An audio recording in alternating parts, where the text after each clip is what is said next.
ದಲ್ಲಿ ಅಲ್ಲು ಅರ್ಜುನ್ ಕಿಲ್ ಮಾಡೇ ಮಾಡ್ತಾರೆ. ಯಾಕಂತಂದ್ರೆ ಲುಕ್ ವೈಸ್ ಸೆಟಪ್ ಮಾಡಿದ್ರಲ್ಲ ಸೂಪರ್ಬ್ ಇತ್ತು. ಯಾಕಂತಂದ್ರೆ ಆ ಸ್ಯಾರಿಯಲ್ಲಿ ಲೈಕ್ ಅದು ಸಿ ಜಿ ಏನೋ ಗೊತ್ತಿಲ್ಲ, ಅದು ಲೈಕ್ ಹಿಂಗೆ ಕಾಲಿಂದ ಎತ್ಕೊಂತಾರಲ್ಲ, ಲೈಕ್ ಒಂದು ಲುಂಗಿ ಎತ್ಕೊತಾರಲ್ಲ ಆ ಥರ.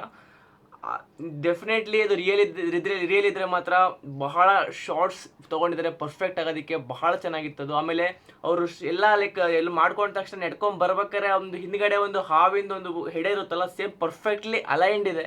ಮತ್ತೆ ಸಿಂಗಮ್ 3 ಜೊತೆಗೆ ಇದು ಕ್ಲಾಶ್ ಆಗಲಿದೆ 15th ಆಗಸ್ಟ್, ಅದು ಕೂಡ ಅವತ್ತು ರಿಲೀಸ್ ಆಗುತ್ತೆ. ಸೊ ನಿಮ್ಗೆ ಯಾವುದು ಭಾಳ ಎಕ್ಸೈಟೆಡ್ ಆಗಿದ್ರೆ ಕಮೆಂಟ್ ಮಾಡಿ. ನನಗಂತೂ ಟ್ರೈಲರ್ ತುಂಬಾ ಇಷ್ಟ ಆಯಿತು, ಬಹಳನೇ ಇಷ್ಟ ಆಯಿತು. ಯಾಕಂತಂದರೆ ಸ್ವ್ಯಾಗಿಂದ ತುಂಬಿಕೊಂಡಿದೆ, ಸ್ಟೈಲಿಂದ ತುಂಬಿಕೊಂಡಿದೆ, ಮತ್ತು ಸಿಗ್ನೇಚರ್ ಸ್ಟೆಪ್ಸು ಕೂಡ ತುಂಬಿಕೊಂಡಿದೆ. ಬಿ ಜಿ ಎಮ್ ಮಾತ್ರ ಅಲ್ಟಿಮೇಟ್ ಇತ್ತು. So I am really excited for this one. ಯಾಕಂದರೆ ನನಗೆ ಪಾರ್ಟ್ 1 ಬಹಳ ಇಷ್ಟ ಆಗಿಲ್ಲ ನಾರ್ಮಲಿ ಅಂತ ಅಂದ್ಕೊಂಡಿದ್ದೆ, ಲೈಕ್ ಅಷ್ಟೊಂದು ಕ್ರೇಜ್ ನನಗೆ ಇರಲಿಲ್ಲ. ಸೊ ಸ್ವಲ್ಪ ಇಷ್ಟ ಆಗಿತ್ತು, ಆದರೆ ಸೆಕೆಂಡ್ ಪಾರ್ಟ್ ಅದಕ್ಕಿಂತ ಚೆನ್ನಾಗಿರ್ಬೋದು ಅಂತ ಅಂದ್ಕೊಂಡಿದ್ದೀನಿ. ಸೊ ನೋಡಿ ಹೇಗಿರುತ್ತೆ ಅಂತ. ಸೊ ನೀವೀಗ ಹೇಗೆ ಅನಿಸ್ತು ಕಮೆಂಟ್ ಮಾಡಿ. ವಿಡಿಯೋ ನೋಡಿ ತುಂಬಾ ಥ್ಯಾಂಕ್ಸ್ ಧನ್ಯವಾದ ಹೇಳ್ತಾ ನಾನು ಸಿಗೋದು ಬೇಡ ಟಾಪಿಕ್ ಜೊತೆ